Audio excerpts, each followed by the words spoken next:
Le prix du courage, partie 2, écrit par Grace Kaya. Dans la partie 1, Sarah, une jeune femme qui a grandi sans père, découvre que son destin est mystérieusement lié à la scierie de Yamamoto, un influent entrepreneur au crépuscule de sa vie. Avant de rendre son dernier souffle, l'homme lui confie un secret bouleversant, un héritage aussi précieux que dangereux. Troublée, Sarah tente de décrypter le sens de cette révélation, mais avant qu'elle ne puisse agir, un coup du sort la frappe de plein fouet. Elle est accusée d'avoir empoisonné Yamamoto.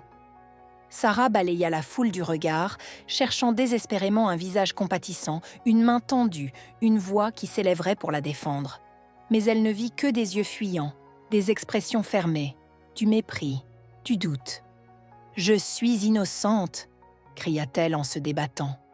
Les policiers resserrèrent leur prise sur elle, l'entraînant sans ménagement. Son regard accrocha celui de Roger, le contremaître, son dernier espoir. « Roger, dites-leur! Vous savez que je n'ai rien fait !» Mais il resta immobile, figé. Son silence fut plus violent que toutes les accusations. Un frisson d'effroi lui traversa l'échine. Elle pensa à sa mère, qui l'attendrait ce soir, inquiète de ne pas la voir rentrer. Peut-être que Roger irait lui annoncer la terrible nouvelle. Elle inspira profondément, tentant de calmer le tourbillon d'émotions qui menaçait de l'engloutir.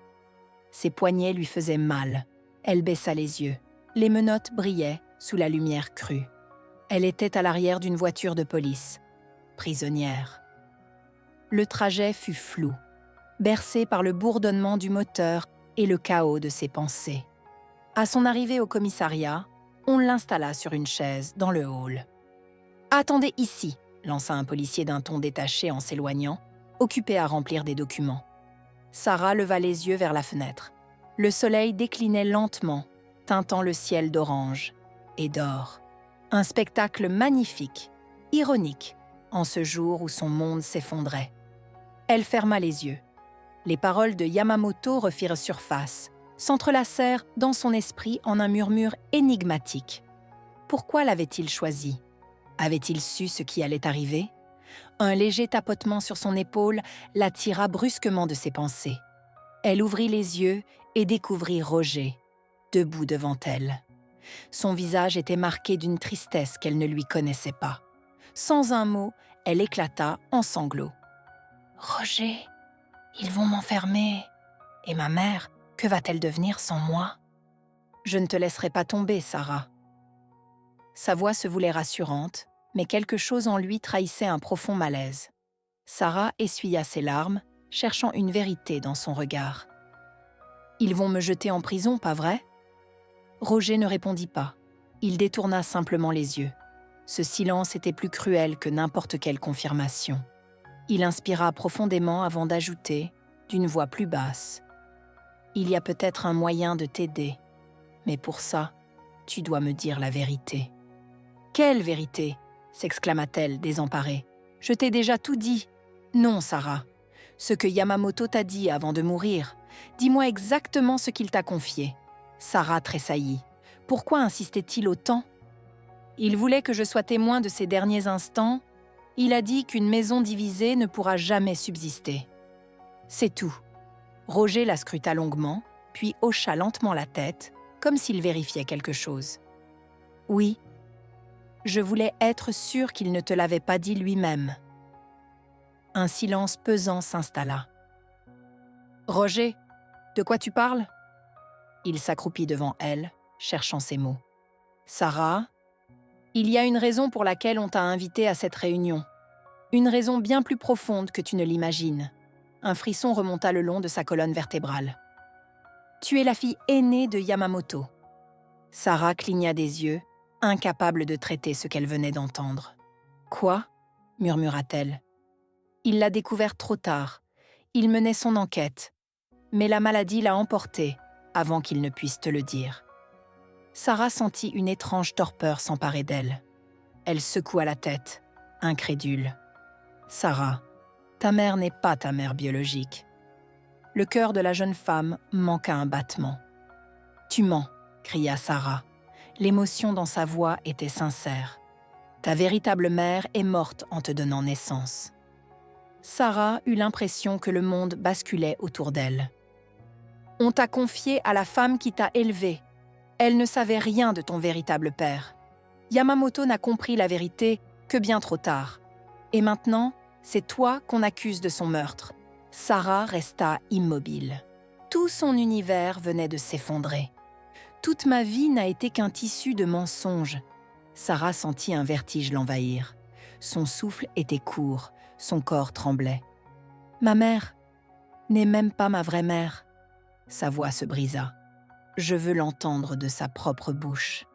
Les larmes jaillirent malgré elle. Tout ce en quoi elle croyait, tout ce qui formait son identité, venait de s'effondrer en un instant. Roger posa une main sur son épaule, tentant de la réconforter. « Je sais que c'est dur, Sarah, mais tu dois être fort. » Elle secoua la tête, noyée dans le désarroi. « Pourquoi maintenant? Pourquoi moi ?» Il hésita, puis planta son regard dans le sien, grave. « Parce qu'ils ne veulent pas que tu hérites, Sarah. » Elle releva lentement la tête. « Les Yamamoto veulent te faire disparaître. Tu es une menace pour eux. La Syrie t'appartient maintenant. C'est ce que ton père voulait. » Sarah écarquilla les yeux. « Non, c'est absurde. C'est la vérité. Voilà pourquoi ils t'accusent de ce crime que tu n'as pas commis. Ils veulent t'écarter avant que la vérité n'éclate. » Un silence tendu s'installa. Sarah se passa une main tremblante sur le visage, tentant de reprendre ses esprits. Roger baissa la voix. « Écoute-moi bien. Il y a encore un moyen de s'en sortir. Fais-moi une procuration pour gérer la Syrie en ton absence. » Elle fronça les sourcils. « Oui. Avec ça, je pourrais garder les Yamamoto à distance et empêcher qu'ils ne mettent la main sur ton héritage. En attendant, je trouverai un avocat et je te sortirai d'ici. » Sarah hésita. Son instinct lui criait de se méfier. « Je dois en parler avec ma mère avant tout, » répondit-elle, les yeux voilés par la tristesse. Roger acquiesça et se leva aussitôt. « Je viendrai avec ta mère dès demain. Nous allons te sortir d'ici, Sarah. Aie confiance en moi. » L'épuisement s'abattait sur Sarah comme une chape de plomb. Ses yeux brûlaient, rougis par les larmes, son souffle était saccadé et une douleur lancinante pulsait dans sa tête. Elle enfouit son visage entre ses genoux, cherchant un refuge illusoire contre la tempête qui ravageait son existence. Le grincement d'une porte la fit sursauter. Un policier se planta devant elle, l'observa un instant, avant de déclarer d'un ton presque amical « Quelqu'un a payé ta caution. Tu es libre provisoirement. » « Libre ?» Sarah releva brusquement la tête, le cœur battant. Elle hésita un instant avant de se lever, ses jambes flageolantes peinant à soutenir son poids. En franchissant le seuil, son regard tomba sur une silhouette familière. Le père Sébastien. Elle resta figée, incapable de trouver les mots. Comment? Pourquoi? Une bouffée d'émotion l'envahit, serrant sa gorge. Le prêtre lui adressa un sourire empreint de bienveillance. « Sois forte, ma fille, » murmura-t-il. « Tu n'es pas seule dans ce combat. » Une chaleur nouvelle se répandit dans sa poitrine. Sarah hocha lentement la tête, les yeux brillants de gratitude. Ils montèrent dans un véhicule, et tandis que le moteur ronronnait doucement, le père Sébastien tourna son visage vers elle. « Donne-moi l'adresse de ta maison. » Sarah inspira profondément avant de murmurer son adresse, et le véhicule s'enfonça dans la nuit, emportant avec lui l'écho d'un destin encore incertain. En arrivant devant chez elle, Sarah sentit son estomac se nouer. Quelque chose n'allait pas. La porte était grande ouverte, pendante sur ses gonds brisés. À l'intérieur, le chaos régnait. Les meubles étaient renversés, les tiroirs éventrés, les rares objets de valeur avaient disparu. Un frisson glacial lui parcourut l'échine. « Maman ?» Aucune réponse. Le souffle court, elle se précipita dehors, interpellant les voisins. Mais au lieu de l'aide espérée, elle fut accueillie par des regards pleins de reproches et de colère contenue. « Comment as-tu pu ?» cracha une femme en la foudroyant du regard. « Cet homme nous donnait du travail, et toi, tu l'as trahi. » D'autres hochèrent la tête, murmurant dans son dos. Elle voulait crier, leur hurler son innocence, mais sa gorge était trop serrée. « Maman !» Son appel déchirant se perdit dans le silence du quartier. Personne ne répondit. Les jambes tremblantes, Sarah sentit ses forces l'abandonner. Mais avant qu'elle ne s'effondre, le père Sébastien la rattrapa et la serra contre lui avec douceur. « Nous devons partir, » dit-il d'une voix ferme. « Tu n'es plus en sécurité ici. » Sarah, les yeux noyés de larmes, hocha faiblement la tête. Elle jeta un dernier regard à sa maison saccagée, au vide oppressant qui y régnait, puis suivit le prêtre. Ils quittèrent le quartier, sous les murmures accusateurs et la nuit pesante. Quelques heures plus tard, ils arrivèrent au couvent. « Nous allons retrouver ta mère », lui promit le père Sébastien en posant une main rassurante sur son épaule. Mais au fond d'elle, une peur viscérale la rongeait déjà. Et si c'était trop tard? Le père Sébastien s'installa face à Sarah, son regard empreint de gravité. Il prit une profonde inspiration avant de lui révéler les derniers mots que Yamamoto lui avait confiés. « Celui qui sème la discorde creuse sa propre tombe. Une maison qui se fissure finit toujours par s'effondrer. Et toi, Sarah, tu es la clé, celle qui ouvre toutes les portes. » Yamamoto lui avait confié qu'elle était la clé. Mais Sarah ignorait encore comment accomplir cette mission. Son cœur battait à tout rompre. Pourquoi elle? Que devait-elle faire? Le père Sébastien sortit alors un petit dictaphone de la poche de sa soutane et le posa délicatement sur la table entre eux. Dans le silence pesant de la pièce, il appuya sur « Play ». Une voix grave et affaiblie s'éleva, celle de Yamamoto. « Sarah, je ne t'avais jamais connue jusqu'au jour où Roger m'a parlé de toi. Il m'a révélé que tu étais ma fille, après qu'un ami commun ait découvert ce qui était réellement arrivé à Justine. » Le souffle de Sarah se coupa. Justine, une femme que j'ai aimée il y a plus de 20 ans, une femme qui portait un enfant. La gorge nouée, Sarah sentit ses doigts trembler légèrement. Justine est morte en te donnant naissance et on t'a confiée à celle qui t'a élevée comme sa propre fille. J'aurais voulu tout savoir plus tôt. Mon état de santé se dégradait déjà. Le cancer. Il me rongeait. Il me volait mes forces. Alors j'ai confié cette mission à Roger. Je lui ai demandé d'aller vérifier cette vérité à ma place. Il a ramené tes photos. Il m'a convaincu de t'embaucher pour te rapprocher de moi. Sarah sentit une larme couler sur sa joue. Son cœur s'émoussait. Était-ce vraiment la vérité? Puis la voix de Yamamoto se fit plus grave, plus hésitante. Mais il y a quelque chose que Roger ignore, quelque chose qu'il ne pouvait pas savoir. Justine s'était toujours gardée pure. Elle attendait le mariage pour être intime avec moi. Et pourtant, il m'affirme que tu es mon enfant. Un silence pesant s'installa. Sarah, je ne suis pas ton père. Le souffle de la jeune femme se bloqua. Une décharge glacée parcourut son corps. Tout ce qu'elle pensait savoir n'était qu'un mensonge. Le téléphone du prêtre vibra dans le silence pesant de son bureau. Il le sortit de sa poche et aperçut le nom de Madame Yamamoto s'afficher sur l'écran. Fronçant légèrement les sourcils, il décrocha et activa le haut-parleur. « Allô, Père Sébastien ?» Sa voix était tremblante, empreinte d'une fatigue palpable. « Excusez-moi de vous appeler si tard. Je suis un peu perdue avec la perte de mon mari. » Un silence s'installa, chargé d'émotions contenues. Avant sa mort, il m'avait fait promettre d'incinérer son corps. Mon fils s'en est déjà chargé. Le prêtre ferma brièvement les yeux, respectueux de la douleur qui transperçait chacun de ses mots. Il voulait aussi qu'une messe soit célébrée à la Syrie, entouré de sa famille, de ses employés et de ses amis. Sa voix s'étrangla légèrement avant de reprendre. Demain matin, une équipe descendra sur place pour tout préparer. Il aurait aimé que ce soit vous qui présidiez la messe, père. Un long soupir, une demande lourde de sens. Le prêtre hocha la tête, bien qu'elle ne puisse le voir. J'accepte. Un léger sanglot lui répondit avant qu'elle ne murmure « Merci ». Un silence s'étira entre eux, empli de tout ce qui ne pouvait être dit.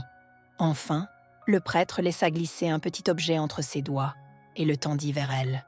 « Repose-toi » souffla-t-il doucement. « Quand tu en auras la force, écoute tout ce qu'il a enregistré. » Elle releva des yeux incertains vers lui.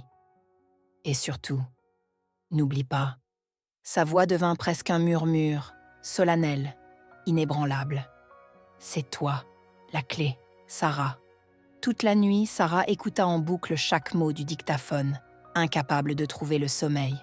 Chaque phrase résonnait en elle comme un écho du passé, un poids dont elle ne pouvait se défaire. À l'aube, à bout de force, elle s'agenouilla et fit une prière. Une prière pour sa mère disparue. Une prière pour obtenir du ciel le courage et la sagesse nécessaires à l'accomplissement de cette mission qui semblait impossible. Le matin venu, le père Sébastien frappa doucement à sa porte. Lorsqu'elle lui ouvrit, son regard déterminé contrastait avec les cernes sombres sous ses yeux. « J'ai besoin de vous et de l'avocat. Il est temps de mettre mon plan à exécution. » Le soir tomba enfin. Sarah monta dans la camionnette du couvent, accompagnée du prêtre et de ses 2 acolytes. À mesure qu'ils approchaient de la scierie, son cœur battait à tout rompre. La cour s'était transformée en un sanctuaire d'hommage. Un voile violet recouvrait les lieux. Des gerbes de fleurs encadraient de lumineux portraits de Yamamoto. Des bougies vacillaient sous la brise du soir. Tout était parfait. Les chaises installées dans la cour étaient déjà remplies d'hommes et de femmes que Sarah connaissait bien. Mais personne ne la reconnut. Drapée dans une élégante robe noire et coiffée d'une calotte ornée de dentelles, un choix méticuleux de la femme de l'avocat, elle s'était dissimulée au milieu de la foule, son regard vigilant scrutant chaque visage. La messe commença. L'homélie du père Sébastien résonna profondément, évoquant l'amour et le courage de Yamamoto. Chacun écoutait dans un silence empreint de recueillement, absorbé par l'émotion du moment. Puis, le prêtre brisa l'attente. « J'invite maintenant un membre de la famille à dire un mot en mémoire du défunt. » Des murmures parcoururent l'assemblée. Et soudain, à la surprise générale, il ajouta « Sarah, viens. » Un frisson parcourut la foule. Sarah se leva lentement. Chaque pas vers l'estrade résonnait dans la nuit. Son regard croisa celui du contremaître, assis aux côtés de la famille Yamamoto. Il comprit, avant même qu'elle ne parle. Elle prit la parole, la voix ferme, mais tremblante d'émotion. « Ce soir, j'ai perdu un père, et probablement une mère. » Elle essuya du bout des doigts une larme solitaire avant de poursuivre. « La première fois que j'ai vu monsieur Yamamoto à la scierie, je ne savais pas que cet homme était mon père. » D'un geste assuré, elle sortit le dictaphone et l'activa. Dans le silence pesant, une voix brisée s'éleva. « Sarah, je ne t'avais jamais connue jusqu'au jour où Roger m'a parlé de toi. Il m'a révélé que tu étais ma fille, après qu'un ami commun ait découvert ce qui était réellement arrivé à Justine. » Des exclamations étouffées se firent entendre, mais Sarah ne s'arrêta pas là. Elle enclencha un autre passage. Cette fois, c'était la voix glaçante de Roger qui résonna dans l'air. « Si tu ne fais rien pour récupérer la scierie que Yamamoto va léguer à Sarah, tu perdras tout. Accusons-la du meurtre et je m'occuperai d'elle, ainsi que de sa mère. » Un tumulte éclata dans la foule. Des murmures indignés, des soupirs, des regards échangés. Sarah laissa le silence peser un instant avant de lancer un dernier extrait. « J'aurais voulu tout savoir plus tôt, mais mon état de santé se dégradait déjà. Le cancer. Il me rongeait. Il me volait mes forces. Alors j'ai confié cette mission à Roger. » Elle referma lentement le dictaphone, leva les yeux vers l'assemblée et déclara d'une voix forte. « Ce dictaphone contient des vérités que je préfère préserver, car les linges sales se lavent en famille. » Un silence suspendu. Tous attendirent la suite, le cœur battant. Mais il contient aussi les dernières volontés de notre père, car Yamamoto était le père de beaucoup d'entre nous, non seulement par le sang, mais bien au-delà. Son héritage. c'est cette Syrie. Mon héritage est le vôtre. » Elle marqua une pause, balayant du regard ses visages remplis d'émotions. « Je la protégerai, et vous la protégerez avec moi. » Son souffle était court, son cœur tambourinant contre sa poitrine. Mais en réalité, le plus noble des héritages qu'il m'a légués, c'est le courage, la force de me battre contre l'injustice. Et c'est précisément ce que je viens de faire devant vous. Un silence, puis un frémissement dans la foule. Un murmure qui grandit, se transforma en un murmure d'approbation, en regard échangé, en prise de conscience. Ce soir-là, sous le manteau étoilé, Sarah venait d'embrasser son destin. Merci du fond du cœur de nous avoir écoutés. Si cette histoire vous a touché, inspiré ou captivé, n'hésitez pas à l'aimer et à la partager autour de vous.